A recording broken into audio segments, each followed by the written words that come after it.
All right, friends, we got big reports coming of a massive deployment of FEMA resources up to northern Michigan. 350 plus trailers. We got equipment being reported up there. A lot of stuff up to this deserted area of Michigan. We have reports coming out by a needy homesteader who was asking some serious questions and really got a lot of people asking more questions about this. It really kind of took on a life of its own through a lot more posts and comments out there. So yes, I looked into it. I got dozens of comments from you guys. I got half a dozen emails or so. I looked into it, and yes, I have answers for you. We now have FEMA has issued a statement about this. We have a Republican state representative who looked into this as well. We're going to come at this from a number of different directions. We have a board member, the board member who actually spoke at the meeting.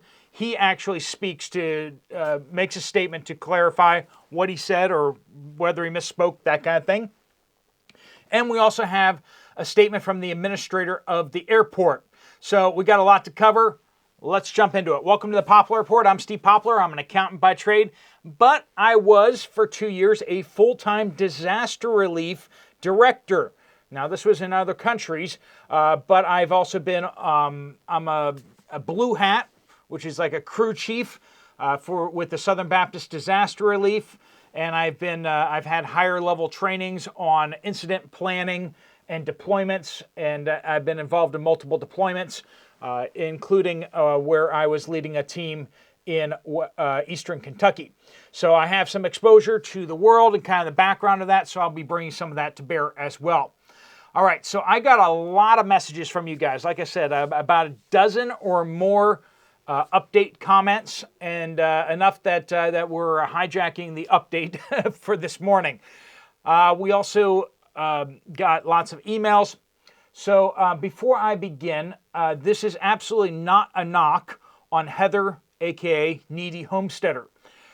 She asked legitimate questions about something happening in her backyard. Kudos to her for having her eyes open, her ears open. I've already emailed her the information that I'm about to share here because she asked the questions, and I think that she deserves legitimate answers if someone hasn't already gotten them to her already.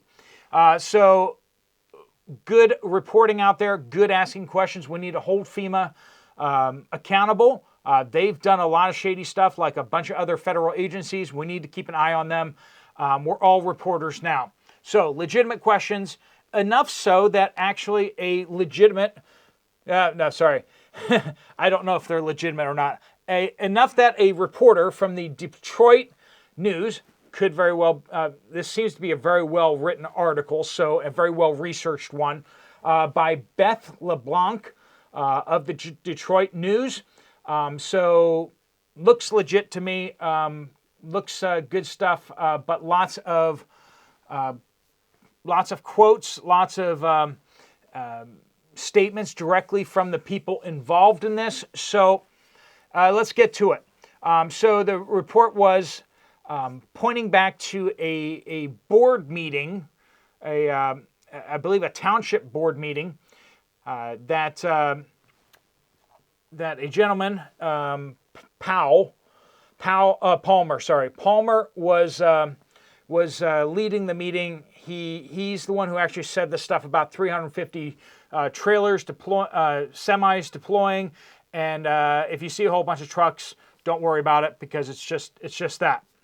So he's the one who actually said that, and Needy Homesteader pulled the transcript off that and was kind of reading from that. So the question is was that legitimate? Was that actually what's happening, or was he mistaken, or what's going on with this? All right. So first thing, this is supposed to be a staging area. Actually, Needy Homesteader in her actual video actually got into it and is absolutely correct. A staging area doesn't exist until you have a disaster. So as she asked, is like, so do we have a disaster? Like, what disaster do we have? We don't have a disaster. So how can you have a staging area? Which is a legitimate question. And the answer to that apparently seems to be that the board member was just mistaken. He was wrong. He thought that they were surveying it for a staging area that was going to be used, as opposed to a staging area that potentially could be used. So as FEMA does these surveys, they need to be able to have staging areas if there is a disaster in an area. So they usually use airports because there's just so much room that they can just kind of move in. Usually lots and lots of green, flat areas, airplane hangars they can take over. So they like airports.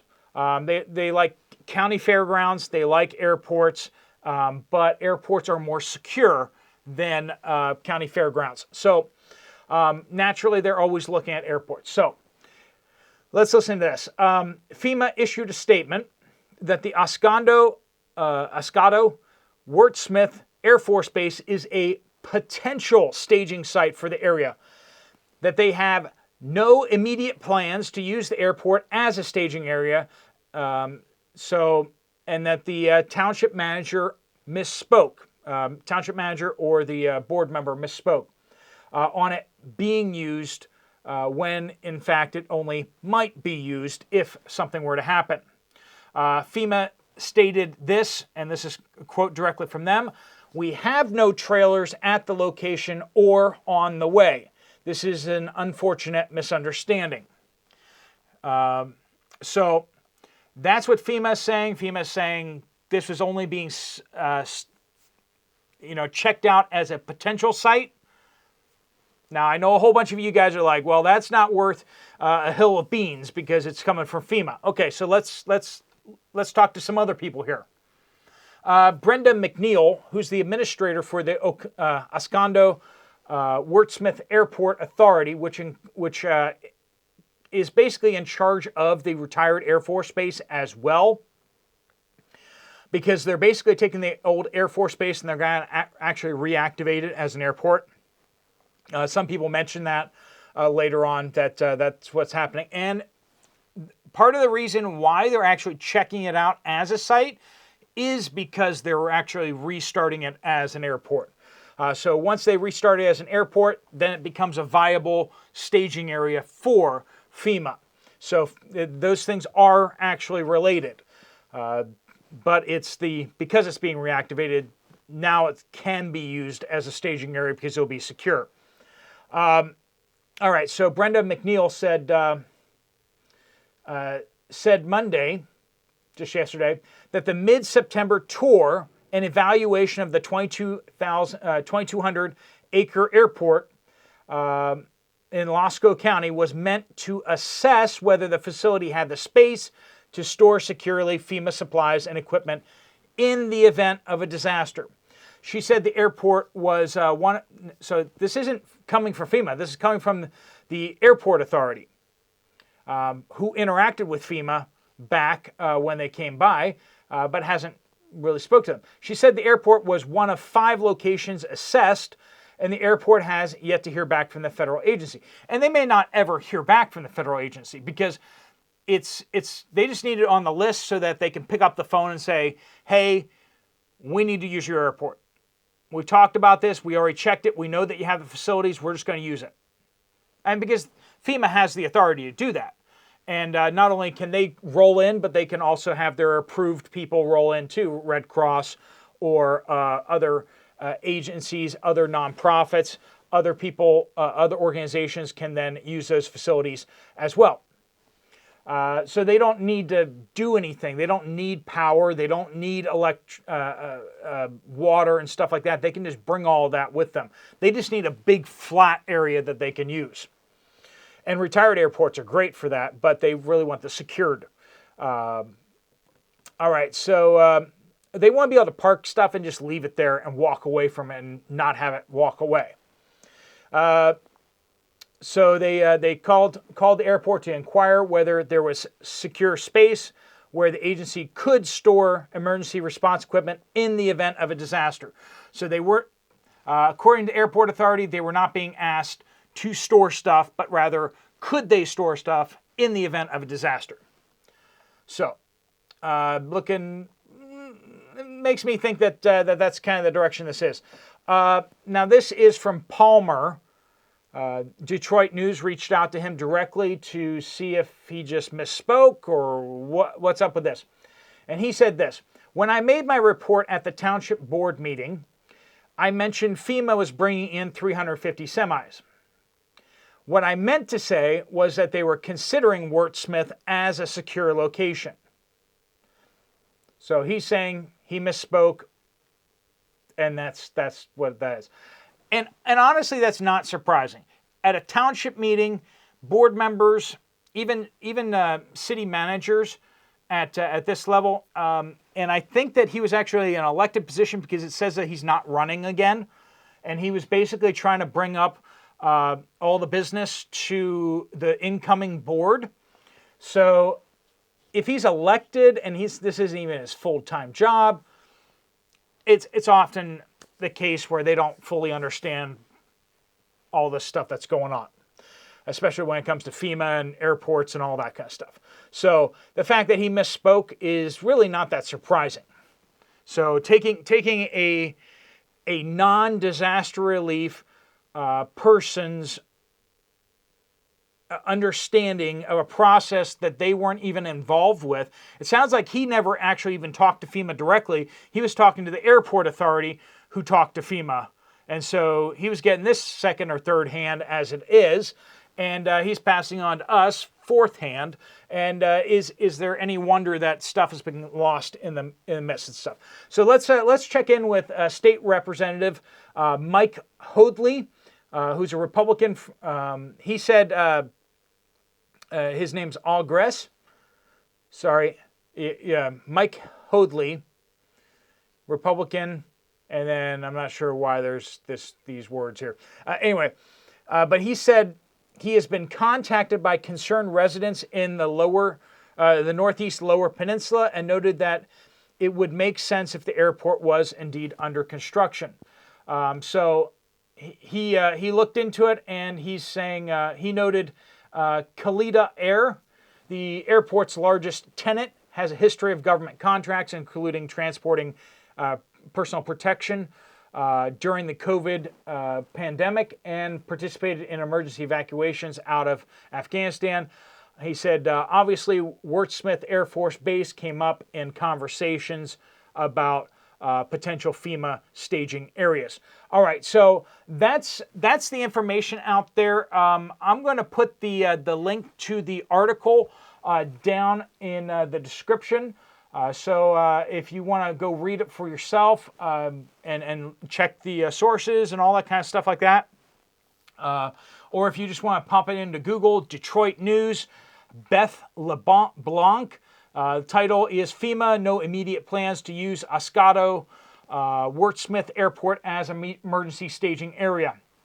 So you can search that for yourself if you want to check those things, but I want to make sure that you guys got this information. A lot of people watched that video, 500,000 people in just the last day and a half, and a whole bunch of you guys email me, and I've seen this, I've seen the telephone game go further, and people are starting to talk about crowd control stuff being deployed and all this kind of stuff like that. Nobody's seen any of this stuff. Nobody's seen any of this equipment, and yet we just see people adding on to the story of what might be there, why they might need that many semis, and if there was a major disaster, they might be bringing in up to 350 semis.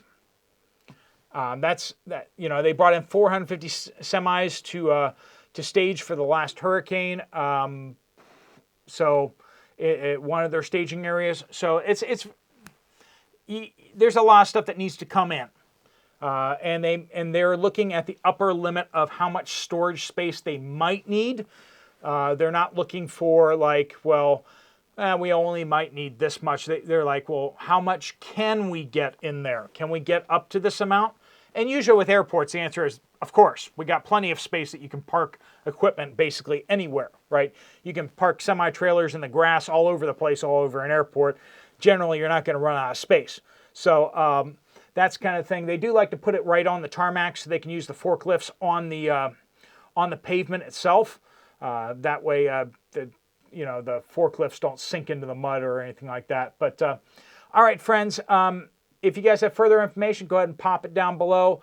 But be careful with the rumors on this one, because there are a lot of rumors flying around on this one. I know you guys have heard a whole bunch of stuff. You've seen a lot of memes and speculations and stuff like that. But drill down to the original sources. Where's that source coming from? Who's actually saying that? And did they actually have any visual sightings of the equipment? Which, from everything I've looked at, no, they haven't. And two, even the folks on the ground there in charge of the airport say there's no equipment there. Everyone's saying there's no equipment. No equipment has arrived, and there are no immediate plans for equipment to deploy. All right, friends. Hopefully you guys appreciate that. I know these videos tend to be a lot less fun, because it's debunking something that everyone's getting kind of worked up over. So we will keep an eye on this. I will keep one eye on this to see if anything more comes out on it, especially if any of these statements or something like that turn out to be not true or something like that. But this does seem to be coming from a reliable source. All right, friends, thanks so much for watching. If you want to check out another video from this channel, there's one right up there. I'll see you over there, or I'll see you guys later. Steve Poplar of the Poplar Report, out.